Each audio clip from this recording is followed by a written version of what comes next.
cure for all problems of the eyelids, earlobes, nasal passages, Adam's apple, Adam's peach, duodenum, water on the knees, funny bone, and the gastrointestinal system.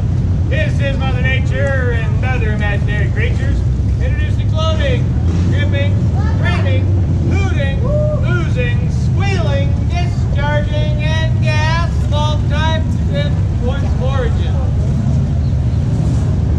At this time, it is my most delighted pleasure to introduce to you my cantankerous assistant, Calamity Jane.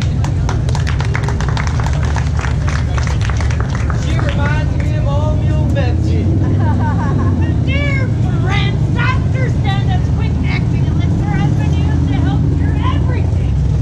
For the footsies, ankylosis,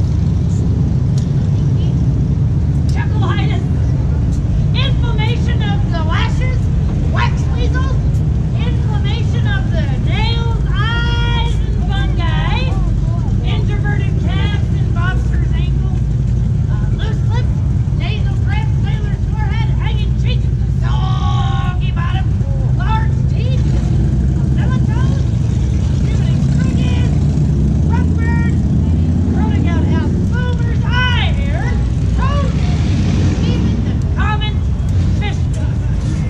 Well, thank you so much, Amy. Let's have a hand for little lady. Yes, friends, our stand-up's magic elixir is a tantalizing combination. Hey, Doc! Doo-dah, doo-dah.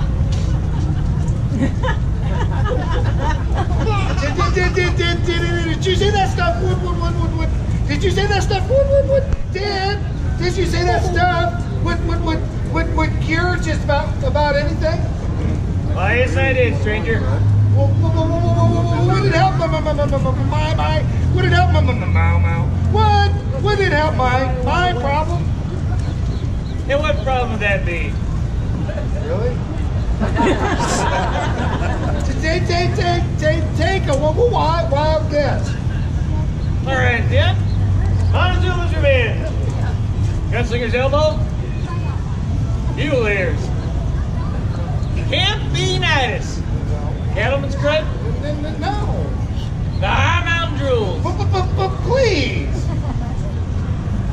The galloping press. Knock it off. Then what is it then? I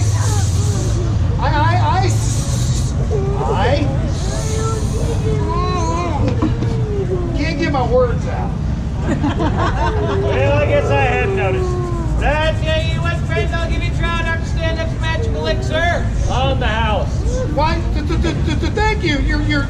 You're truly an honest and fair gentleman. Honest and fair gentleman. Yeah, you're a good guy.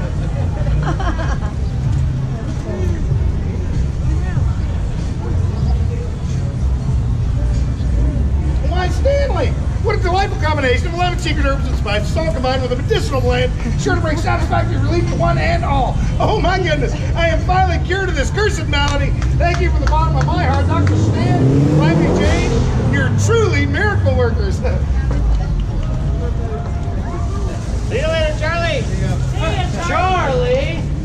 That polecat never said what his name was. This is one of them put-up jobs. They're trying to take advantage of us. Let's get them.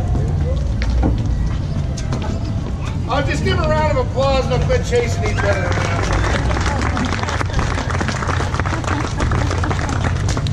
Well, thank you so much for being here, folks. Now, a medicine show like this wasn't an uncommon sight to see back in the Old West. You have fellows traveling far and wide peddling their magic elixirs. That gentleman I mentioned earlier, J.J. McBride and his King of Pain, well, that was an actual individual and product that was sold all across Dakota territory. Now, what was in these bottles that was such a magic cure-all? Yeah, there's nothing here that's going to cure you anything, but it sure would make you feel good because the major ingredient in a lot of these elixirs was alcohol.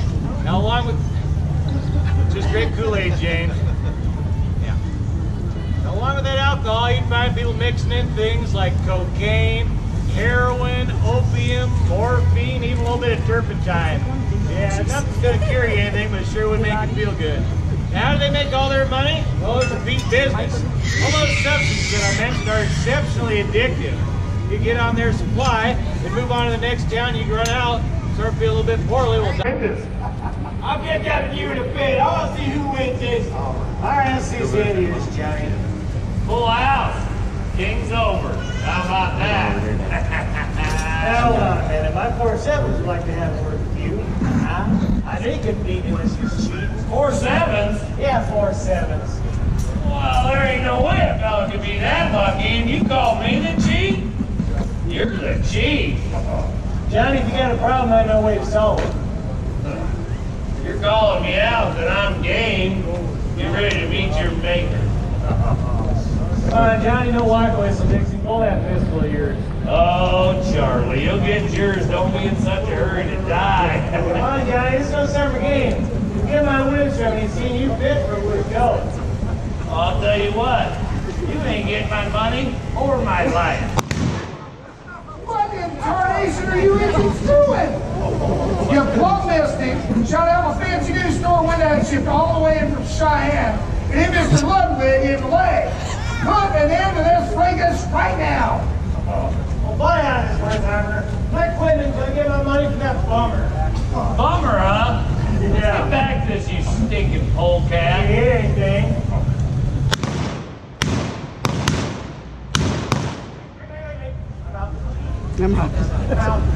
Yeah, me too. Did I get you? I think so. Just kidding. How about now? No. Dang it, it doesn't look like either one of us can hit anything with these things. You shot Ludwig, though. Well, Wertheimer's window. You got a fancy window. Yeah. I don't believe either one of us are fated to die on this day, Charlie. I'll tell you what, let's keep it that way. Send down to the man's to play poker till or something for customers. All right, as long as you keep the rock out of the shelf. Now, after all was said and done, those two agents of chaos walked away unscathed. 10 shots fired and only 2 took effect. One in Wertheimer's fancy new window and the other in poor old Ludwig. Don't worry about him though, the wound wasn't fatal. Now these two toughs weren't long for the Black Hills. Johnny Barnes got word of the new gold patch down in Colorado and wound up dying in Denver. Charlie Storms made his way down to Tombstone. Old Charlie, never being able to keep his gums from flapping, mouthed off to the infamous dapper Luke Short and received 3 slugs from Luke's Colt for his trouble. And that's the way things really were in Deadwood back in 1876 when Barnes and Storm shot it out up on Gold Street. Thanks for coming, folks, and have a great Deadwood day.